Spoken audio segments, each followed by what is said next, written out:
Gente, o Cadê a Chave vai completar nesse mês 5 anos. 5 anos de Cadê a Chave. Olha que coisa boa. Nós recebemos esse ano uma lembrança do YouTube e nós não sorteamos isso. Que é esse cartaz bonito aqui. Tem uma caquinha, nossa, tem uma traça nesse. Com uma traça amassada, esse aqui é edição de colecionador, tá? Ela entrou aqui pra comer o papel, foi amassada, bem feito traça. Que vergonha! Tem outros sem traça, beleza? Tem outros sem traça. Isso daqui é um pôster do Coisa de Nerd que vem com mensagens positivas deixadas pela audiência. Que vergonha! E uma traça. Amassadinha aqui, ó. É um fóssil. O nosso outro apartamento onde a gente morava era infestado de traça. Eu achei uma traça aqui já. Tem uma traça uns 2 dias atrás. Nós que trouxemos? Eu falei pra não trazer aquele tapete do banheiro. Não, mas eu lavei ele na água quente, né? Não interessa, esse bicho aqui é resistente. Bom, agora você pode ter a sua também. Oh! Finalmente a gente quer fazer um presente de Natal para os nossos inscritos. A gente vai distribuir esses presentes. Você vai seguir ao Leon, você vai seguir a mim e você vai responder uma pergunta que eu vou fazer sobre a história dos canais lá nos nossos stories. E se você der sorte, você pode ganhar a Super Mega Blaster edição de colecionador Traça Edition, véi. Beleza? Aqui, ó. Aqui, ó. Tem uma traça aqui, ó. Que vergonha. Aí a mãe não entendendo nada, o garoto... Eu ganhei com traça! Eu ganhei com traça! Eu nem vou tirar aqui. Você não vai tirar mesmo? Eu ia não, tirar. Deixa não, é edição de colecionador agora. Só um vai ter a traça, beleza? Você vai fazer parte da história desse canal. Não transmite doença não, né? E ainda pode vir com bônus de uma infecção, olha que coisa. Mas então, gente, a gente tá há 5 anos com vocês aqui. Não é hoje o aniversário, eu vou voltar a falar disso mais emocionalmente falando. Mas eu queria comentar sobre esses 5 anos, porque muita gente chegou e não nos conhece. E eu não vou pedir pra você assistir quase 300 vídeos, né? Eu vou, vai assistir. 1.300 vídeos. Toma vergonha dessa sua cara, isso é obrigação de vida, beleza? Qual é a sua obrigação de vida? Ser alguém, assistir todos os vídeos, Cadê a Chave? Esse canal surgiu pra contar os bastidores do Coisa de Nerd. Coisa de Nerd já era um canal grande, já tinha muitos inscritos e falava de games e tecnologia. E as pessoas queriam saber um pouco mais de como era o nosso relacionamento, de como era a nossa convivência. E eu falei, por que não trazermos essas pessoas para a nossa rotina? E assim foi o Cadê a Chave. E um dos primeiros quadros do canal, que não existe mais, inclusive, porque vocês não gostaram. Aqui é sinceridade total. Foi o CadeCast. Era um quadro em que a gente se propunha a discutir temas da atualidade. Que nós dois estudamos. Eu sou jornalista formada, o Leon é analista de relações internacionais, começou mestrado em filosofia que ele não terminou, tem um mestrado em relações internacionais. Eu tenho especialização. Tem especialização em filosofia que ele terminou, porque ele fazia esse eu fiz. Esse eu terminei. Você fez tudo, só faltou entregar o trabalho do mestrado em filosofia. Não, eu vou explicar. Eu comecei o mestrado em filosofia, aí eu fiz toda a parte de sala, eu tive que pagar até crédito na graduação, porque eu não tinha graduação em filosofia, aí só faltava defender a tese. Aí eu fui aprovado pro mestrado na Alemanha no meio do negócio, eu tive que escolher, eu tentei trancar minha matrícula, aí os jesuítas me chutaram para fora. Toma aqui, ó. Agora o povo vai pensar que você era seminarista. Não é, gente. É porque o Instituto Santo Inácio é um instituto muito famoso. Eu estudava com seminaristas, entendeu? Também. Eles abriram para leigos também. Mas ele não era seminarista porque a gente já namorava nessa época. No meio do seu mestrado. Eu tenho uma coisa para te contar. Eu vou virar a mula sem cabeça agora. Você estragou a vocação de um jovem seminarista. Não, brincadeira. A gente gosta desses assuntos. Eu tô no Twitter desde 2009 e a gente respira política, porque a gente lê muito, a gente gosta de se informar sobre isso. E a gente entende que política não é um assunto partidário, ele é um assunto da vida das pessoas. O homem é um animal político. E você faz política. Sabe quando você levava uma maçã pra professora? Aquilo era política, meu amigo. A Deus tá recapitulando a vida dela. Tá. Começou lá. Eu entendo que no atual momento brasileiro, falar em política te dá arrepios, né? Porque tem muita sujeira relacionada ao assunto, tem muito joio nesse trigo. O que a gente sempre fez no Cadê a Chave foi trazer esse assunto pra mostrar que isso é de interesse de todo mundo. Em 2014, a gente já estava percebendo que o canal pro diálogo e pra conversa entre as pessoas estava se fechando. E as pessoas estavam ficando cada vez mais extremistas. Olha o que a gente falou em 2014. Um professor meu disse que ele aprendeu isso com um latino-americano, que ele ficou horrorizado, que era aquela noção de, pros meus amigos, tudo. Pros meus inimigos, a lei. Sabe? Exato. Então tem muito disso. Você vira pra um político que foi caçado, que foi condenado por corrupção. O cara fez mutreta. É óbvio, não é correto o que ele fez, ele não deveria estar servindo o público num cargo eletivo. Mas você vira pra alguém do partido dele? Claro que sim.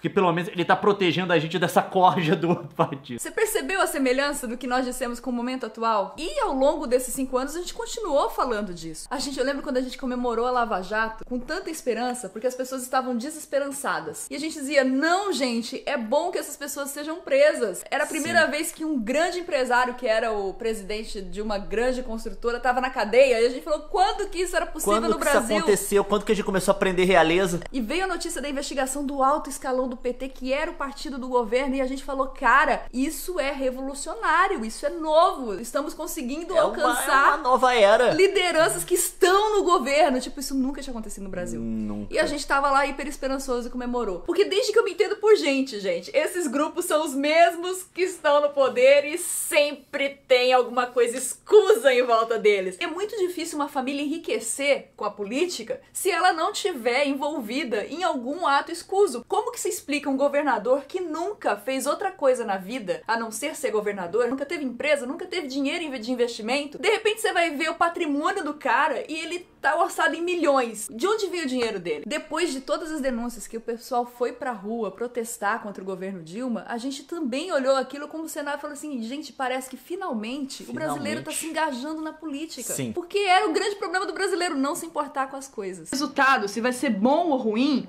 vai depender se a gente vai conseguir superar essa rivalidade dentro do país. Eu sempre me posicionei ao centro. Claro que quando a gente fala de centro no Brasil, normalmente as pessoas identificam o partido de centro como se a gente estivesse falando dele, no caso o PMDB. Não tô falando dele. A gente tá falando de corrente política. De corrente política. Não partido, esquece partido. A política tem que ser aberta pro diálogo. No momento que a gente deixa de dialogar, as coisas se radicalizam. E sempre tem alguém que tira vantagem com a radicalização. Porque a gente viveu uma época na década de 90 que a esquerda era a negadora. Tudo o que acontecia era ruim. O Plano Real era uma farsa e acabou sendo a política econômica adotada pelo governo Lula quando ele assumiu. Ele deu continuidade ao que o FHC tinha colocado. Isso mostra pra gente aquela coisa. Todos os lados têm algo a contribuir com o debate, com o discurso político. Esse discurso que a esquerda tinha de nós estamos certos, eles estão errados, foi usado depois pela direita quando a esquerda foi pro poder. Então é uma ferramenta que virou clássica, só que ela serve a quem? Ao país é que não serve. Sim. Nós, eleitores e povo e pessoas que se interessam pela política, a gente tem toda a liberdade de falar tudo, de criticar tudo.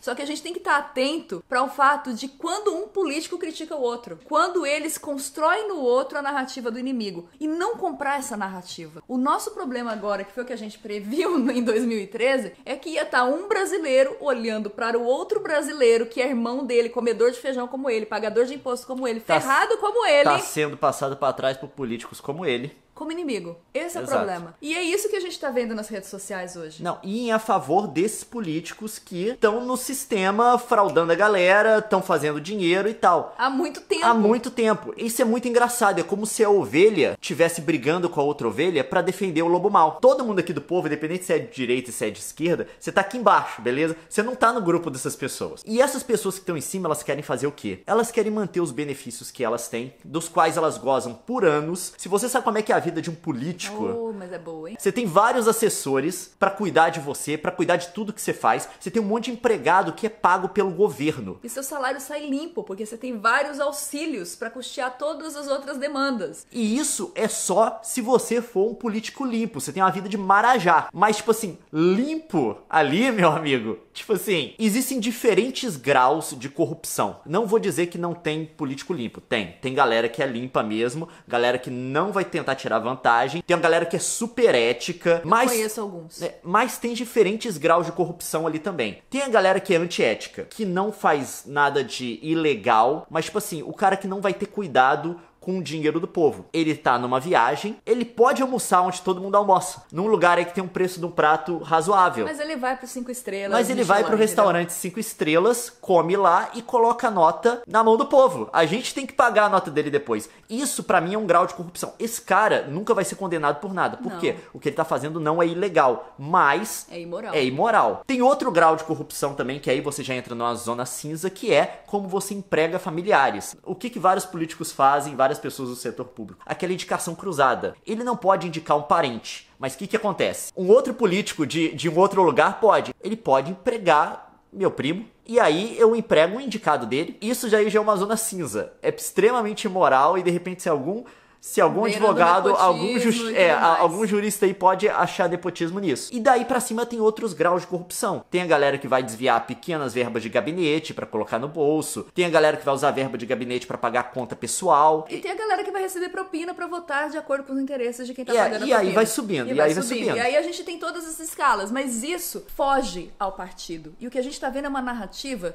de que isso tá atrelado a partidos. Ou a orientações políticas. E não é, gente, é geral. Isso é uma prática geral da nossa política e é isso que a gente tem falado e é contra isso que a gente se levanta. Todos nós precisamos desse entendimento. A gente tem essa visão não porque a gente é mais esclarecido que as pessoas que hoje estão aí se matando por conta de político, é porque a gente viveu isso tudo. A gente viu várias transformações no país. Quando eu nasci, ainda era ditadura militar. Eu nasci durante a transição democrática, eu lembro da primeira eleição democrática no Brasil. Eu vim de uma família que tinha dois braços. Tinha um braço extremamente de esquerda, tá? E tinha um braço que não era. Contanto que eu lembro de discussões homéricas. A galera tá falando que a família tá brigando agora no WhatsApp por conta dessa eleição. Ixi, gente, eu lembro na época porque eu tenho uma família que vem do interior da roça e tem uma galera da cidade. Então a galera da cidade nessa época, principalmente que era de Volta Redonda, que era uma cidade operária, sindicalizada, né? Era muito influenciada pelo PT. O Lula na eleição de 89, tipo assim, destruiu em Volta Redonda, ganhou disparado. Não só isso, eu tenho uma parte de família também do meu pai que é evangélica. Então essas coisas eram todas distribuídas ali. Você via todos esses conflitos acontecendo e via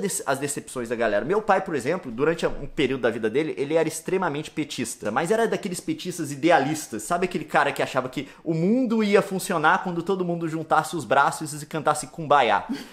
E eu vi a decepção dele sendo construída na minha casa. Eu passei por essa desilusão, eu como criança crescendo, com um adulto realizando que todo o projeto político dele, todo o engajamento para uma coisa que ele realmente acreditava... Era nada.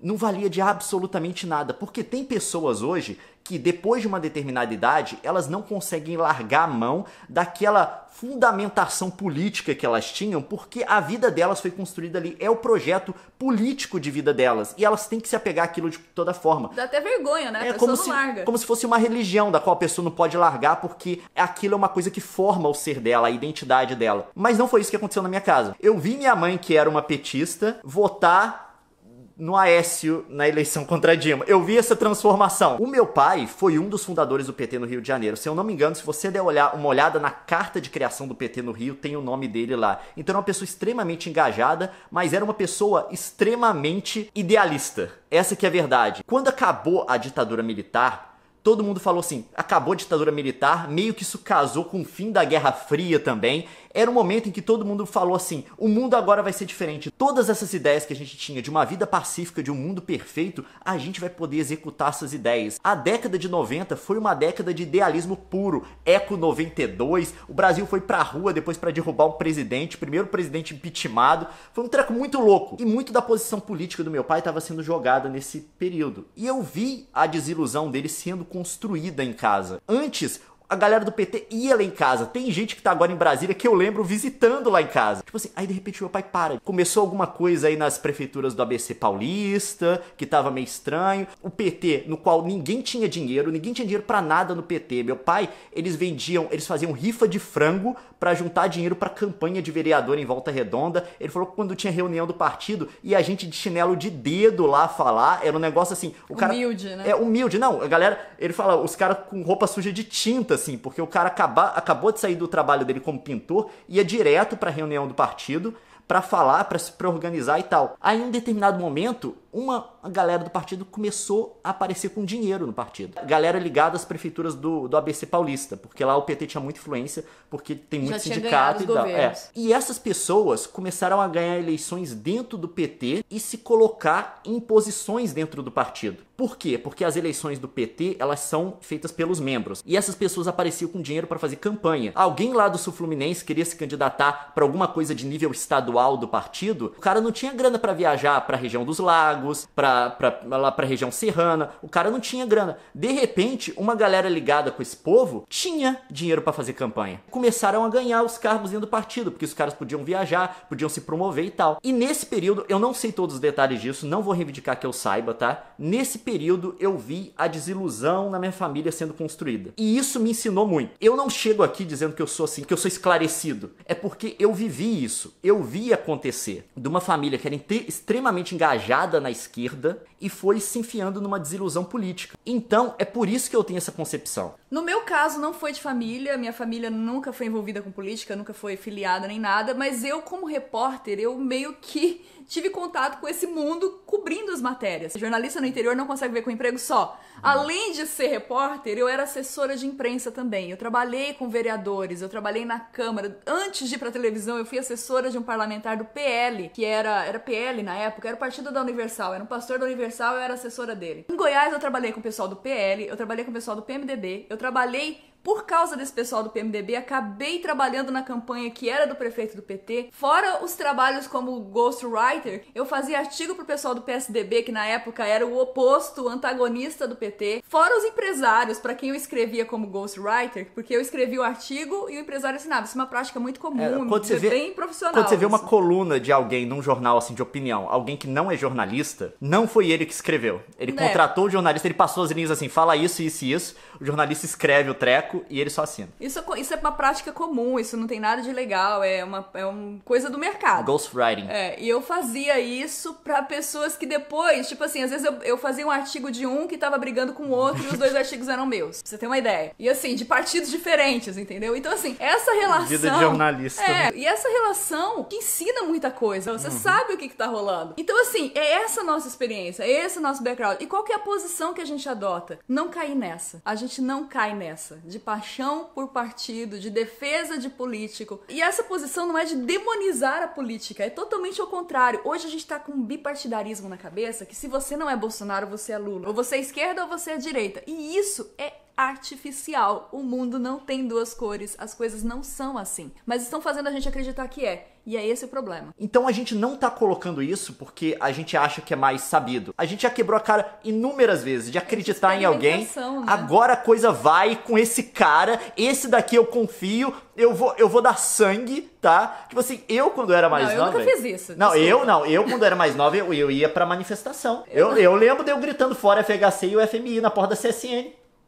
Não, eu lembro. E ali eu lembro que foi um momento de revelação pra mim, porque eu vi a mudança de atitude do meu pai. Foi a primeira vez que eu notei. Porque eu fui contar pro meu pai que eu ia participar da manifestação. Olha aqui, eu sou politizado, sabe? Aquele molequinho assim. 12 anos. Não, eu sou politizado, pai. A gente vai mostrar pra eles. Aí meu pai virou e falou assim pra mim, sem empolgação nenhuma. Ele falou, só tenha certeza que você sabe por que você tá lá, que você não tá indo só por conta dos outros. Virou pra frente e continuou dirigindo. Aí eu...